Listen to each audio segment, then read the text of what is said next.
नमस्कार। संवाद के एक नए अंक में एक बार फिर आप सभी का स्वागत है। 5 अगस्त 2019 की अगर बात करें, जब जम्मू कश्मीर का पुनर्गठन किया गया था, जम्मू कश्मीर 2 केंद्र शासित प्रदेशों में विभाजित हुआ था। 6 साल का एक तवील अरसा हो चुका है और इन सब के बीच वर्ष 2024 यानी कि पिछले वर्ष जम्मू कश्मीर में लोकतांत्रिक चुनावों की प्रक्रिया हुई, असेंबली इलेक्शन यहाँ पर हुए। नेशनल कॉन्फ्रेंस लेड सरकार इस वक्त जम्मू कश्मीर में सत्ता की बागडोर संभाली है। लेकिन कुल मिलाकर इन 6 वर्षों में, और खासकर अगर हम नई सरकार की अगर बात करें, उसके डिलीवर्स की अगर बात करें, वायदों की बात करें, क्योंकि जिन पोल प्रोमिस को लेकर नेशनल कॉन्फ्रेंस सरकार में आई थी, लोगों से बड़े बड़े वायदे किए गए थे, क्या उन पोल प्रोमिस को नेशनल कॉन्फ्रेंस पूरा कर पाई है? और सबसे महत्वपूर्ण बात, 5 अगस्त 2019 को स्टेटहुड जो वापस लिया गया था, उसको लेकर नेशनल कॉन्फ्रेंस, पीडीपी और बाकी कश्मीर सेंट्रिक पार्टीज लगातार आवाज उठाती नजर आई है।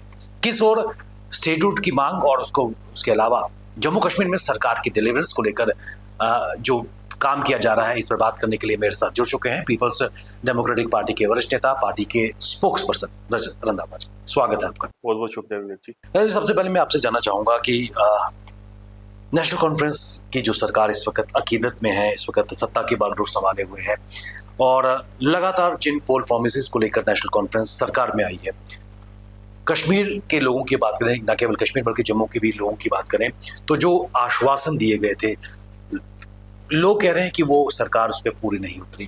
पीपल्स डेमोक्रेटिक पार्टी की अगर बात करें तो लगातार मुखर तरीके से लोगों के मुद्दों को उठाती आ रही है, और खासकर जो वायदे अभी तक पूरे नहीं हुए हैं, उनके बारे में जानना चाहिए।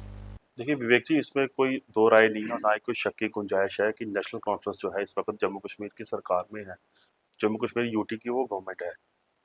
तो हिस्ट्री इस चीज़ की गवाह है कि 5 अगस्त 2019 को जब यहाँ स्टेट हमारे जम्मू कश्मीर रियासत में दफ़ा 370 और 35A की मनसूखी गैर आइनी तरीके के साथ, अनकॉन्स्टिट्यूशनल वे के साथ गवर्नमेंट ऑफ इंडिया द्वारा की गई और जम्मू कश्मीर के लोगों को फिर अंधेरे में धकेला गया 5 अगस्त 2019 के बाद। तो लोगों की कहीं ना कहीं एक डिमांड थी, क्योंकि उसके बाद लेफ्टिनेंट गवर्नर यहाँ पे आए, 3 गवर्नर्स और लेफ्टिनेंट गवर्नर्स का जो राज है अभी 2024 तक, जब तक हमारे असेंबली के चुनाव नहीं हुए थे तब तक वहाँ रहा। तो कहीं ना कहीं जम्मू कश्मीर की जनता जो है वो इस बाबू राज से, वो इस लेफ्टिनेंट गवर्नर के राज से, वो इस एडमिनिस्ट्रेशन की तानाशाही से कहीं ना कहीं वो तंग आ चुके थे। तो हर एक की डिमांड थी, चाहे वो कश्मीर संभाग का हो, चिनाब वैली का हो, पीर पंजाल का हो या जम्मू संभाग का हो, उसकी एक डिमांड थी कि हमारी एक इलेक्टेड गवर्नमेंट जो है वो यहाँ जम्मू कश्मीर में होनी चाहिए। तो सुप्रीम कोर्ट के इंटरवीन के बाद जब 370 पे वर्डिक्ट आया और सुप्रीम कोर्ट की उस वर्डिक्ट में एक चीज़ एड ऑन की गई कि एक सेट टाइमलाइन के पहले जम्मू कश्मीर में इलेक्शन कमीशन ऑफ इंडिया को चुनाव जो है असेंबली के वो करवाने हैं। तो चुनाव में हर एक पार्टी आई, इसमें भारतीय जनता पार्टी भी आई, पीपल्स डेमोक्रेटिक पार्टी भी आई, कांग्रेस भी आई, कईयों के गठबंधन भी हुए। ए बी सी टीम जो सेंटर ने 5 अगस्त 2019 के बाद यहाँ पे बनाई, वो भी अपना अपना मंशूर लेके यहाँ आई। इस इलेक्शन के प्रोसेस में उन्होंने हिस्सा लिया और अपना अपना मैनिफेस्टो लेके लोगों के बीच में गई। बट हिस्ट्री इस चीज़ की भी गवाह है, हम इस चीज़ को मानते हैं कि हिस्ट्री में इतना बड़ा मैंडेट नेशनल कॉन्फ्रेंस को जो है कभी नहीं मिला। इतिहास आप चाहे 87 से लेके 2014 की इलेक्शंस का ले लें, 2008 का ले लें, 2 का ले लें, नेशनल कॉन्फ्रेंस को एक हैवी मैंडेट इतिहास में आज तक कभी नहीं मिला। जिन्हें इनके पास 50 प्लस के करीब इस वक्त विधायक हैं, इसमें से इनके इंडिपेंडेंट्स इनके साथ हैं, कुछ अलग जमातों के 1-2 जमात जो कश्मीर में है वो भी इनके साथ हैं। बट हैरानगी इस बात की होती है कि इतना बड़ा हैवी मैंडेट होने के बाद भी, नेशनल कॉन्फ्रेंस की जमात के पास इतना बड़ा मैंडेट होने के बाद भी, जिन प्रोमिस को, प्री पोल प्रोमिस को लेके वो लोगों के बीच में गए थे, वो कहीं ना कहीं वो डिलीवर करने में वो असमर्थ रहे। लोगों से 200 यूनिट फ्री बिजली का वादा किया गया था, क्योंकि जम्मू कश्मीर में जब यूटी बनी तो यहाँ पे अलग अलग प्रकार के टैक्सेस, चाहे वो इलेक्ट्रिसिटी टैक्सेस थे, प्रॉपर्टी टैक्सेस थे, चाहे स्टेट आपके मोटर व्हीकल के टैक्सेस थे। तो लोग कहीं ना कहीं जो, क्योंकि आप भी जानते हैं, हम भी जानते हैं कि जम्मू कश्मीर के लोग एक औसतन रेशो की एज में रहने वाले मिडिल क्लास और अपर मिडिल क्लास के लोग हैं, तो कहीं ना कहीं वो टैक्सेस की मार को नहीं झेल पा रहे थे। तो नेशनल कॉन्फ्रेंस ने जो पोल प्रोमिस अपने किए कि हम 200 यूनिट बिजली फ्री देंगे, हम लोगों का राशन डबल करेंगे, बच्चों के लिए खासकर ये कहा गया कि जब बच्चों के एग्जाम्स होंगे, जेकेएसएसबी के होंगे, चाहे किसी भी रिक्रूटमेंट एजेंसी के थ्रू उनके एग्जाम होंगे, तो उनकी फीस को वेव ऑफ किया जाएगा, आपके टैक्सेस माफ किए जाएंगे, स्मार्ट सिटी के तहत जो आपके टैक्सेस लगे वो हम खत्म करेंगे, स्मार्ट मीटर जो जम्मू कश्मीर के लोगों के ऊपर लगाए गए हम वो खत्म करेंगे, हम बसेस जो है ई बसेस वो हम फ्री करेंगे। कहीं ना कहीं ई बसेस तो फ्री की गई, बट आप ई बसेस की फ्री के आड़ में जो पेट्रोल और डीजल का जो टैक्सेस की हाइक की गई वो लोगों से छुपाई गई। तो कुल मिलाकर बात ये है कि जिस प्रोमिस को लेकर नेशनल कॉन्फ्रेंस ने ये भी कहा कि जब हम सरकार में आएंगे, और वो सरकार में इस वक्त है, कि हम सबसे पहले रेस्टोरेशन ऑफ 370 की बात करेंगे, हम 35A की बात करेंगे, हम उन नौजवानों की बात करेंगे जो पिछले 6 साल से देश की अलग अलग जेलों में कैद हैं, हम उन नौजवानों की बात करेंगे जिनके ऊपर PSS लगाएंगे, UAP के केसेस लगाएंगे, हम उन नौजवानों की बात करेंगे जिनके ऊपर बिना किसी कार्रवाई के, बिना किसी केस के, वो आज की कश्मीर के लोकल जेल्स में रखे जाए, उनके ऊपर ये इल्जाम लगाया गया कि ये OGWs है या किसी और एजेंसीज के लिए ये काम करते हैं, उनके लिए इन्होंने बात करनी थी, पर कहीं ना कहीं वो बात डिलीवर करने पे नहीं हो पाए। और आज आके जब इस सरकार का बजट इस साल, पिछले साल, इसी साल में हमने देखा, तो उसमें एक सेट कैटेगरी जिसमें AAY के कुछ लोग हैं, जिसकी संख्या जम्मू कश्मीर में मुझे लगता है कि आंकड़े ये कहते हैं कि 30,000 से भी ज्यादा वो लोग नहीं है, उनको एक जो है एक जो कंपनसेशन लॉलीपॉप जो है वो सरकार के द्वारा किया गया। अगर हम इसका रिजल्ट निकालें तो आज 11 महीने हो चुके हैं सरकार को बने हुए, आज तक जो पोल प्रोमिस थे ये डिलीवर करने में कहीं ना कहीं सफल नहीं हो पाए। यानी कुल मिलाकर जिस तरह कहा कि बोल प्रॉमिस को डिलीवर करने में सफल नहीं हुए, लॉलीपॉप दिए गए हैं। सिंसियरिटी की अगर बात करें, असेंबली सेशन अभी हाल ही में लगा था, जो महत्वपूर्ण सेशन था बजट सत्र की अगर बात करें तो यहाँ पर भी जिस तरीके से पीपल्स डेमोक्रेटिक पार्टी और पार्टी के जो MLA हैं वहीदुर रहमान परा, युवा नेता है और एक्सपीरियंस, तवील एक्सपीरियंस है, उन्होंने कई तरह के बिल्स पिलाने की बात की थी, और खासकर न केवल डिसोल्यूशन ऑफ स्टेटहुड और उसके अलावा आर्टिकल 370 पर भी बात की थी, लेकिन नेशनल कॉन्फ्रेंस कहीं ना कहीं बचती आई है। सिंसियरिटी की कमी नजर आती है। देखिए, सिंसियरिटी की कमी कहीं ना कहीं नजर नहीं आ रही, वो तो सबने देखी कि कमी थी। नेशनल कॉन्फ्रेंस की कहनी और कथनी में बड़ा फर्क था। ये तो जो चीजें वादे करके असेंबली तक पहुंचे थे, वो तो असेंबली में इन्होंने बात तक नहीं की। हालांकि हम पीपल्स डेमोक्रेटिक पार्टी का भी कहीं ना कहीं कॉमन स्टैंड था नेशनल कॉन्फ्रेंस को लेके कि हम अगर इक्तदार में आएंगे तो हम 370 की बात करेंगे, हम अगर इक्तदार में आएंगे तो जम्मू कश्मीर को जो सिटी ऑफ टेम्पल्स कहा जाता था उसको सिटी ऑफ वाइन्स बना दिया गया, यहाँ पे शराब का शहर बना दिया गया, ठेकेदार बाहर के थे, माइनिंग माफिया जो यहाँ पे चल रहा था उस पर हमने बात करनी थी, और हर एक इंडिविजुअल मेंबर्स ने अपना रिप्रेजेंटेशन जो बिल है वो माननीय सेक्रेटरीट में जमा कराया, और कईयों के बिल अप्रूव भी हुए। वहीदुर रहमान सर परा साहब की आपने बात की, तो उनका जो बिल था कि जो हमारी स्पेशल पोजीशन थी रेस्टोरेशन ऑफ आर्टिकल 370, उस पर बात होनी थी, पर नेशनल कॉन्फ्रेंस को ये लगा कि कहीं ना कहीं जो हम वादा करके यहाँ पे पहुंचे हैं, तो लोगों को ये ना लगे कि जो सरकार को बात करनी चाहिए वो अपोजिशन बात कर रही है। तो वो जो 3 दिन का सेशन वो था, मैं उसको सेशन नहीं कहूंगा, मैं तो उसको कहूंगा कि MC के MLA का वो एक भिंडी बाजार उन्होंने लगाया था, सब्जी मंडी में वो बैठे हुए थे, क्योंकि जहाँ पे जम्मू कश्मीर के लोगों की हक हकूक की बात होनी थी, जहाँ पे 370 की बात होनी थी, यहाँ पे अल्कोहल बैन को लेकर जो बिल हमने पीपल्स डेमोक्रेटिक पार्टी के फयाज अहमद मीर जो MLA कुपवाड़ा से उन्होंने लेके आए, उस पर बात होनी थी। तो नेशनल कॉन्फ्रेंस का वो जो रवैया था, उनके स्पीकर का रवैया था, उनके MLA जो है उन्हीं के स्पीकर के खिलाफ प्रोटेस्ट कर रहे थे कि आप इस बिल को मत अलाउ करो।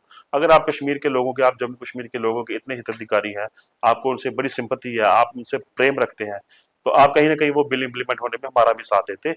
जो मुझे लगता है अगर वो उस वक्त में इंप्लीमेंट होते तो आज 4 से 5 मिनट सेशन को खत्म हुए हैं, तो कहीं ना कहीं एक पॉजिटिव डेवलपमेंट जो है वो अपोजिशन में रहने के बैठने होने के बावजूद हम एक लेके आ रहे थे। युवाओं की अगर बात करें, और युवाओं को लेकर नेशनल कॉन्फ्रेंस के जो सांसद हैं आगा सईद मेहदी रोहिल्ला, और रिजर्वेशन को लेकर उन्होंने खुद मुख्यमंत्री उमर अब्दुल्ला के घर के बाहर युवाओं के साथ प्रदर्शन किया।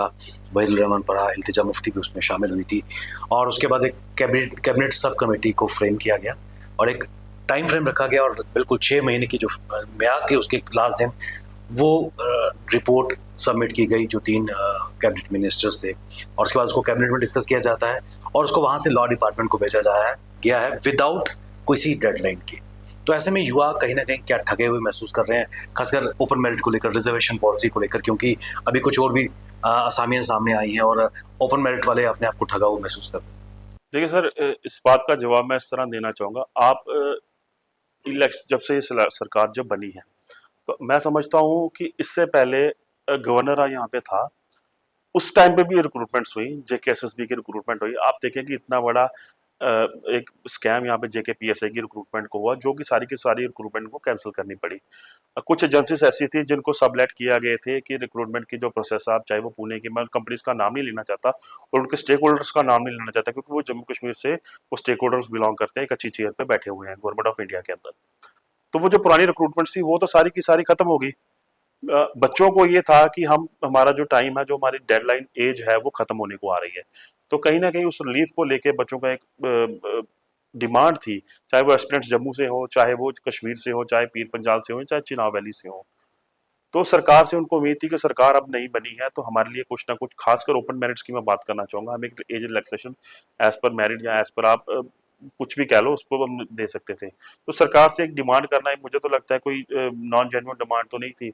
अब आपने बात की अगर उल्ला सईद मेहंदी साहब की, हमें ये चीज नहीं बोलनी कि अगर उल्ला मेहंदी साहब अगर सेंटर में रिप्रेजेंटेशन दे रहे हैं एज अ पार्लियामेंट, तो वो किस पार्टी से दे रहे हैं? नेशनल कॉन्फ्रेंस से दे रहे हैं। श्रीनगर में राब्ता ऑफिस के बाद जब स्टूडेंट्स ने एक ओपन मेरिट स्टूडेंट्स का एक ऑर्गेनाइजेशन थी, जब उन्होंने प्रोटेस्ट करने गए, तो अगर उल्ला मेहंदी साहब ने उनको ज्वाइन किया, जो एज पर उनकी कमिटमेंट थी। उन्होंने ट्वीट किया था कि मैं इनके साथ, अगर इनका मसला जो नहीं हल हो पाएगा ओपन मेरिट स्टूडेंट्स का, तो मैं सीएम रेजिडेंस के बाहर इनके साथ धरना दूंगा। उस धरने में वहीदुर रहमान बरा साहब भी शामिल हुए, उसमें इल्तिजा मुफ्ती साहिबा भी शामिल हुई, उसमें अलग अलग सोशल ऑर्गेनाइजेशन जो कश्मीर की थी, जम्मू के यहाँ से बच्चे गए। मैंने देखे यहाँ पे हमारे कुछ एस्पिरेंट्स एसोसिएशन के जो लीड करते हैं वो लड़के यहाँ से गए, वो भी उस प्रोटेस्ट में शामिल थे। तो उस प्रोटेस्ट को ये देखते हुए उमर अब्दुल्ला साहब ने अपने दोनों साहिबजादों को बाहर भेजा मेहंदी साहब के पास कि आप इन्हें अंदर बुलाएं और एक 5 मेंबर्स की कमेटी जो है वो लेके आप अंदर आए, तो हम इस पे बातचीत करते हैं। उस बातचीत का ये नतीजा निकला कि उमर अब्दुल्ला साहब ने उसमें उसी वक्त ट्वीट किया कि हमने इस डिमांड के ऊपर, इस एजिटेशन के ऊपर, शॉर्ट एजिटेशन के ऊपर हमने कैबिनेट सब कमेटी बनाई है, जो हम वो 6 महीने बाद में रिजल्ट देगी, वो फ्रेम करेगी कि रिजर्वेशन को किस एस्पेक्ट में सेट करना है, ओपन मेरिट वालों को क्या देना है, एससी वालों को क्या देना है, एसटी वालों को क्या देना है, पहाड़ियों को क्या देना है, गुजर्स को क्या देना है, बाकी जो कैटेगरीज है उनको क्या देना है, उसमें ओबीसीज भी हैं। तो मुझे लगता है वो 6 महीने से ज्यादा भी 9 महीने का समय हो चुका है। वो कैबिनेट सब कमेटी की रिपोर्ट लॉ डिपार्टमेंट के पास क्या जानी, वो तो अभी तक पब्लिक डोमेन में भी नहीं आई। जब हम उनसे बात करते हैं, उनसे पूछते हैं कि उमर अब्दुल्ला साहब, आपकी गवर्नमेंट ने ये वादा किया था कि हम 6 महीने के बीच में इसकी कैबिनेट सब कमेटी की जो रिपोर्ट है पब्लिसाइज करेंगे और बच्चों को रिलीफ देंगे। वो 6 महीने के चक्कर में अभी भी आपका जो रिपोर्ट है ना वो पब्लिक डोमेन में है, ना वो लॉ डिपार्टमेंट के पास है। आप कहते हैं कि लॉ डिपार्टमेंट में हमने भेज दी, लॉ डिपार्टमेंट इस पर कोई अप्रूवल नहीं दे रहा, तो आप लॉ डिपार्टमेंट के खिलाफ एजिटेशन क्यों नहीं करते? आप लॉ डिपार्टमेंट की करनी और कथनी पे उंगली क्यों नहीं उठाते? उमर अब्दुल्ला साहब इस वक्त, मैं समझता हूं कि मेरी पूरी सिंपथी है उनके साथ कि वो इस वक्त जम्मू कश्मीर के चीफ मिनिस्टर है, यूटी के। यूटी में क्या पावर्स सीएम के पास होती हैं? और जब आप इलेक्शन लड़ रहे थे, आप मेंटली प्रिपेयर थे कि हमें एलजी साहब के दरवाजे पे पीएन की ट्रांसफर के लिए नहीं जाना। आपने 2-2 सीट पे चुनाव लड़े, आपने एक सीट सरेंडर की जो अभी भी बाई पोल्स के इंतजार में है। आपने कहा था कि मैं लोगों की हकों की आवाज के लिए सेंटर के साथ आंख से आंख मिला के बात करूंगा। आज तो आप सेंटर में शॉल लेके जा रहे हैं, आप तो एक शॉल एजेंट बन के रह गए। आप कभी अहमदाबाद जा रहे हैं, गुजरात जा रहे हैं, आप जम्मू कश्मीर के यूटी के सीएम हैं। आपको जितनी कश्मीर की प्रायोरिटी रखनी है, उतनी आपको जम्मू के टूरिज्म की भी प्रायोरिटी रखनी है। मैं पिछले दिनों मैं इनकी एक सोशल मीडिया पोस्ट देख रहा था, ये अहमदाबाद गए थे, सरदार वल्लभ भाई पटेल के स्टैचू के नीचे ये रन कर रहे थे, उसके पीछे एक पैम्पलेट लगा हुआ था, चलो कश्मीर। ये क्या बात हुई? वोट आपने जम्मू कश्मीर से लिए, टूरिज्म आप कश्मीर के लिए प्रमोट कर रहे हो। जम्मू की भी तो बात करो, जम्मू के एस्पिरेंट्स की भी तो बात करो, जम्मू के लोगों से भी तो आप बात करो। आप जम्मू में आते हैं, कभी यहाँ इनॉग्रेशन करते हैं, कभी वहां इनॉग्रेशन करते हैं। कभी आपने जम्मू के लोगों का, जम्मू के टूरिस्ट स्पॉट्स का हाल देखा? हमारा डोडा भद्रवाह, जिसके आज उसकी क्या हालत है, हमारा डूडू बसंतगढ़ जो इतना बड़ा हिल स्टेशन है, उसकी क्या हालत है, पंचेरी स्टेशन की, हिल स्टेशन की देखो क्या बात। अब मानसर लेक की सुन लो, ज्यादा दूर नहीं जाना, आपके रेजिडेंस से 20 मिनट की ड्राइव है, आप सुरुईसर लेक पे चले जाओ, उसकी हालत देखो क्या है। जम्मू को तो आपने टोटली निग्लेक्ट कर दिया। अब बात रही कि उमर अब्दुल्ला साहब की अगर सेंटर में नहीं सुनवाई हो रही है, तो आप हमसे, अपने जो बाकी के स्टेक होल्डर्स हैं यहाँ पे, उनसे बात करें भी, हम जो कश्मीर के मसले का ऐसे हल चाहते हैं, ये हमारा राय है, आप अपनी राय भी शेयर करें। पर मुझे लगता है कहीं ना कहीं ये जो सरकार है, ये जो गवर्नमेंट है उमर अब्दुल्ला साहब की, एक मम होकर रह चुकी है जम्मू कश्मीर में। इनसे बात तक नहीं हो रही, ये सेंटर से आंख मिला के बात भी नहीं कर पा रहे। 5 अगस्त 2019 से लेकर अभी तक 6 वर्ष हुए हैं, और ऐसे में जम्मू कश्मीर को लेकर केंद्र की तरफ से हमेशा ये कहा गया कि बदलता जम्मू कश्मीर। क्या आप उस कथन से मुत्फिक हैं? देखिए, मैं समझता हूँ, मेरी जो जाती राय है, 5 अगस्त 2019 से लेकर 5 अगस्त 2025 तक, 5 अगस्त 2019 से पहले जो जम्मू कश्मीर डेवलप्ड था, अभी तक वो वही डेवलपमेंट जो है वहीं पर रुकी हुई है। हाईवेज तो पहले पे बन रहे थे, टनल्स तो रातों रात बनी नहीं 5 अगस्त 2019 के बाद, ट्रेन तो कश्मीर रातों रात पहुंची नहीं। आपका जो चिनाब का विल है, चिनाब का जो पुल है, जिसको वर्ल्ड का हाईएस्ट पुल कहते हैं, वो तो रातों रात बना नहीं। बशर्ते जो वादे लोगों को दिए गए थे कि 5 अगस्त 2019 के बाद जम्मू कश्मीर में दूध की नदियां बहेंगी, रोजगार आएगा, इतना रोजगार आएगा कि बच्चे परेशान हो जाएंगे, ये नौकरी पकड़ेगी वो पकड़े। जो हमारा व्यापारी है इतना परेशान हो जाएगा, उसके पास स्टॉक नहीं होगा बेचने के लिए। 45,000 करोड़ की इन्वेस्टमेंट पहले लॉट में आ चुकी है। आप भी जम्मू में रहते हैं, मैं भी जम्मू में रहता हूँ, आपके व्यूअर्स भी जम्मू में रहते हैं, मुझे बताएं कौन सी नई बड़ी डेवलपमेंट यहाँ पे। एम्स तो 5 अगस्त 2019 से पहले काम स्टार्ट हो चुका था। जीएमसीस यहाँ पे थे, सेंट्रल यूनिवर्सिटी यहाँ पे थी, ऑडिटोरियम्स यहाँ पे थे, क्लस्टर यूनिवर्सिटी यहाँ पे थी, आईआईएम ऑपरेशनल हो चुके थे, आईआईटी ऑपरेशनल हो चुका था। तो मुझे बताएं ना 5 अगस्त 2019 के बाद कौन सी डेवलपमेंट आई। मैं बताता हूँ आपको 5 अगस्त 2019 के बाद डेवलपमेंट के लोगों को ये बोला गया पूरे विश्व भर में, यहाँ पे एक स्पॉन्सर टूरिज्म जो है जम्मू कश्मीर में लाया गया। आज वो स्पॉन्सर टूरिज्म का हाल देखो, पहलगाम का एक इंटेलिजेंस फेलियर होने के बाद जो वहां पे हादसा हुआ, आज टूरिस्ट एक भी नहीं है जम्मू कश्मीर में। ट्रेन आपने कश्मीर कनेक्ट कर दी, जम्मू के जो सारे स्पॉट्स थे, जम्मू के सारी बिजनेस एंटिटीज थी वो खत्म कर दी। मालगाड़ी आपने कश्मीर में भेज दी, जम्मू का जो ट्रांसपोर्टर था वो सबसे बड़ा इस चीज का सफरर है। मालगाड़ी आपने श्रीनगर भेज दी, जो जम्मू का व्यापारी जो इस चीज का जो यहाँ पे एज आरती का काम करता था, कश्मीर से माल आता था, अपनी कमीशन सेट करता था, हिंदुस्तान में जाके बेचता था, वो आपने खत्म कर दिया। कोई एक ऐसी डेवलपमेंट आप मुझे बताएं, एक डेवलपमेंट हुई जो 5 अगस्त 2019 से जिस दिन वो उसकी दफा 370 की गैर कानूनी गैर आईनी तरीके के साथ और इलीगल तरीके के साथ अबॉर्गेशन जो सेंट्रल गवर्नमेंट ने हाउस में की, उसके बाद ये कहा गया कि यहाँ पे टेररिज्म खत्म हो जाएगा। सबसे ज्यादा टारगेटेड किलिंग 5 अगस्त 2019 के बाद हुई, हिंदू एरियाज में हुई। आप कश्मीरी पंडित को बसाने की बात करते हैं, कश्मीरी पंडित आज भी, कश्मीरी पंडित के मुलाजिम आज भी कैंप्स के बीच में रहते हैं। 4 बजे के बाद वो गेट से बाहर नहीं जा सकते क्योंकि उनको जान का खतरा, अगर हम बाहर जाएंगे मिलिटेंट हमें मार ना दे। तो आप कौन सी मिलिटेंसी खत्म करने की 5 अगस्त 2019 की बात करें। ढांगरी में हिंदू फैमिलीज को टारगेट करके किलिंग की गई, पहलगाम में हिंदुओं को टारगेट करके किलिंग की गई। उस वक्त तो कोई सरकार नहीं थी, उस वक्त भाजपा की सरकार थी। भाजपा ने अपना मंशूर, अपना मैनिफेस्टो, अपनी ईगो सेटिस्फाई करने के लिए 5 अगस्त 2019 को जम्मू कश्मीर को उस अंधेरे में ढकेल दिया है। मुझे लगता है कि उसको रिकवर करने के लिए अभी कई सदियां देखनी पड़ेंगी। ऐसे में नेशनल कॉन्फ्रेंस भी लगातार पीपल्स डेमोक्रेटिक पार्टी पे आरोप लगा रही है कि जो भाजपा के साथ अलाक किया गया था, जो एक अलायंस बनाई गई थी, और उसी का ये नतीजा है कि एब्रोगेशन ऑफ आर्टिकल 370 और जम्मू कश्मीर का स्टेटहुड निकला है। नेशनल कॉन्फ्रेंस का इतिहास रहा है झूठ का, नेशनल कॉन्फ्रेंस का इतिहास रहा है फरेब का, नेशनल कॉन्फ्रेंस का इतिहास रहा है कि पावर प्रोटोकॉल एंजॉय करने के लिए किसी भी हद तक जा सकते। 5 अगस्त 2019 को धारा 370 की मनसूखी हुई। अब नेशनल कॉन्फ्रेंस के लीडर्स की वो ऑन रिकॉर्ड क्लिप्स निकालें, इंटरनेट पे आपके व्यूअर्स चेक कर सकते हैं, गूगल पे चेक कर सकते हैं। 3 अगस्त 2019 को प्राइम मिनिस्टर से दिल्ली में कौन मिला? उमर अब्दुल्ला साहब मिले जो अभी चीफ मिनिस्टर है, फारूक अब्दुल्ला साहब मिले, यहाँ से 3 बारी के चीफ मिनिस्टर है। जस्टिस हसनैन मसूदी साहब मिले जो एमपी थे, आज वो एमएलए है किसी सीट से। जब आपको पता था कि यहाँ पे 370 या 35 की अबॉर्गेशन जो है पीडीपी अगर मिलकर बीजेपी के साथ कराई, तो पीडीपी कहाँ पे थी? आप रिकॉर्ड चेक करें, महबूबा मुफ्ती जी गुपकार रोड में गेट टू गेट गई। उमर अब्दुल्ला साहब ने तो अपने रेजिडेंस का गेट तक नहीं खोला कि हम आपसे बात नहीं करेंगे, तो दिल्ली में सरेंडर करके आए थे कि आपने जो करना है करें, हम आपके साथ हैं। ये नेशनल कॉन्फ्रेंस हमें बताएगी। नेशनल कॉन्फ्रेंस जम्मू कश्मीर के हिंदुओं और मुसलमानों को कभी एक नहीं देख सकती। 2014 का जो एक फैसला था, जम्मू से मैंडेट आपको भी पता है 25 सीटें बीजेपी को मिली, 28 प्लस सीटें पीडीपी को कश्मीर वैली से मिली। एक हिस्टोरिकल, एक आप इसको हिस्टोरिकल अलायंस कह सकते हैं कि साउथ पोल और नॉर्थ पोल का जो है मुफ्ती मोहम्मद सैयद ने, लेट मुफ्ती मोहम्मद सैयद ने इसका एक अलायंस किया और एक वर्ल्ड को एग्जाम्पल सेट करके दी कि अगर हमें चलना है तो इकट्ठे चलना है। उस वक्त तो नेशनल कॉन्फ्रेंस के कल किसी लीडर का स्टेटमेंट आया तो हम तो इनके साथ तो अनकंडीशनली सरकार बना रहे थे। अगर पीडीपी अगर नेशनल कॉन्फ्रेंस और कांग्रेस के साथ मिलकर सरकार बनाती तो सरकार तो पूरी फिर कश्मीर बेस्ड रहनी थी, जम्मू फिर निगलेक्ट हो जाना था। एक ऐतिहासिक फैसले को अगर बोलेंगे कि पीडीपी और बीजेपी के अलायंस के बाद यहाँ पे अबॉर्गेशन हुए, तो मैं उन लीडरों से, उन जमातों से, उन नेशनल कॉन्फ्रेंस के उन जमाती लीडरों से पूछना चाहूंगा कि 3 अगस्त 2019 को जो आपके प्रेसिडेंट थे, जो आपके फाउंडर प्रेसिडेंट थे, जो चीफ मिनिस्टर है, तो वो मोदी जी के पास क्या चाय पीने गए थे? क्या वो उनको मोदी साहब को रोक नहीं सकते थे? ये कहनी और कथनी में फर्क है। ये तो वादे नहीं डिलीवर कर पाए। 1987 की रिगिंग की वजह से आज जम्मू कश्मीर इस हालात में है। मैं इसमें ज्यादा बात नहीं करना चाहूंगा, इतिहास इस चीज का गवाह है, आपको ज्यादा पता है क्योंकि आप मेरे से बहुत बड़े और जम्मू के प्रोमिनेंट और सीनियर जर्नलिस्ट बचपन से आपको देखते आ रहे हैं। तो इस बहस का कोई अंत नहीं है।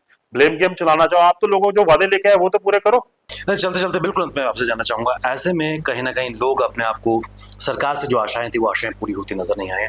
पीपल्स डेमोक्रेटिक पार्टी का क्या रोल रहेगा इस पूरे सिनारियो में? देखिए, पीपल्स डेमोक्रेटिक पार्टी का जो इलेक्शन मैनिफेस्टो था वो ये था कि अगर हम इक्तदार में आएंगे तो हम अपने वादे पूरे करेंगे।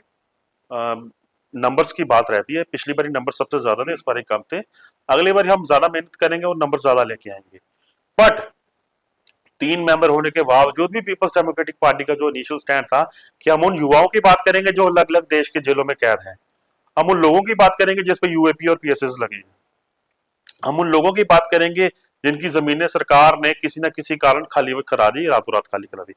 हम उन वादों की सबकी बात करेंगे जो हमने इलेक्शन मैनिफेस्टो में लाए थे, चाहे उसमें यह भी था कि अगर हमारी सरकार आई तो हम जम्मू कश्मीर में एक बिल पास करेंगे जिसमें जम्मू कश्मीर की जो सिटी ऑफ टेम्पल्स था, पीरो मुरीदों की जो ये धरती कहा जाती थी, उसको शराबों का शहर बना दिया गया।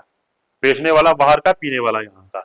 जो जम्मू कश्मीर के जो हमारे रिसोर्सेज थे, चाहे वो माइनिंग को लेके थे, चाहे सबसे बड़ा रिसोर्स हमारा इस वक्त पाटर किश्तवाड़ में है जो नीलम का पहाड़ है, जो अभी लद्दाख एक्सट्रैक्ट कर रहा है, क्योंकि वो यूटी की जुरिस्डिक्शन की वजह से वो अभी तक श्योर नहीं है कि वो जम्मू में है कि वहां है। सबसे बड़ा माइनिंग तो हमारी जम्मू कश्मीर की, आज ठेकेदार सारे बाहर के। नेशनल हाईवेज के अगर यहाँ गवर्नमेंट ऑफ इंडिया के काम चल रहे हैं तो जम्मू का कोई भी लोकल ठेकेदार नहीं, जम्मू वाले का काम सिर्फ है जो स्क्रैप निकल रहा है वो निकाल के बेच के अपना गुजर बसर कर रहा है। अगर यहाँ पे बड़े बड़े प्रोजेक्ट्स डेवलपमेंट, अभी आपको लेटेस्ट एक खबर शायद आपको मालूम होगा कि जम्मू कश्मीर के कठुआ डिस्ट्रिक्ट के एक रेलवे स्टेशन के पास एक अडानी पोर्ट बनने जा रहा है, ड्राई पोर्ट। ड्राई पोर्ट क्या चीज होती है आप भी जानते हैं, आपके व्यूअर्स भी जानते हैं। जब वो ड्राई पोर्ट यहाँ पे इनिशिएट हो गया तो जम्मू कश्मीर का जो छोटा मोटा व्यापारी है, जो छोटा मोटा ट्रक ड्राइवर है, चाहे ट्रांसपोर्ट से रिलेटेड है, चाहे किसी और इंडस्ट्री से एफिलिएटेड है, वो तो खत्म हो गया। आपने जम्मू कश्मीर को एक रिंग रोड, जम्मू कश्मीर को आइसोलेशन पोजीशन में लाके खड़ा कर दिया है, जिसका नतीजा और जिसका हल जो है वो बैठ के एक टेबल पे बैठ के सभी जमातों को इकट्ठा होना पड़ेगा, बात करनी पड़ेगी, एक दूसरे के आइडियाज एक्सचेंज करने पड़ेंगे और तभी जाके हम जम्मू कश्मीर के लोगों का भला कर पाएंगे। रजत, आप हमारे साथ कार्यक्रम में आए, अपनी महत्वपूर्ण जानकारी खासकर जम्मू कश्मीर में 5 अगस्त 2019 के बाद जो पॉलिटिकल सिनारियो और उसके बाद इलेक्शंस को लेकर आपने बात की, आपका बहुत बहुत शुक्रिया। ये थे पीपल्स डेमोक्रेटिक पार्टी के वरिष्ठ नेता, पार्टी के प्रवक्ता रजत रंधावा, जिन्होंने पीपल्स डेमोक्रेटिक पार्टी के विजन पर बात की और किस प्रकार लोगों के एस्पिरेशन को एड्रेस करने की आज आवश्यकता है, क्योंकि एलिनेशन लगातार बढ़ती है, उस पर अपने विचार साझा किए। बने रहिए आप हमारे साथ, हमें दीजिए इजाजत, नमस्कार।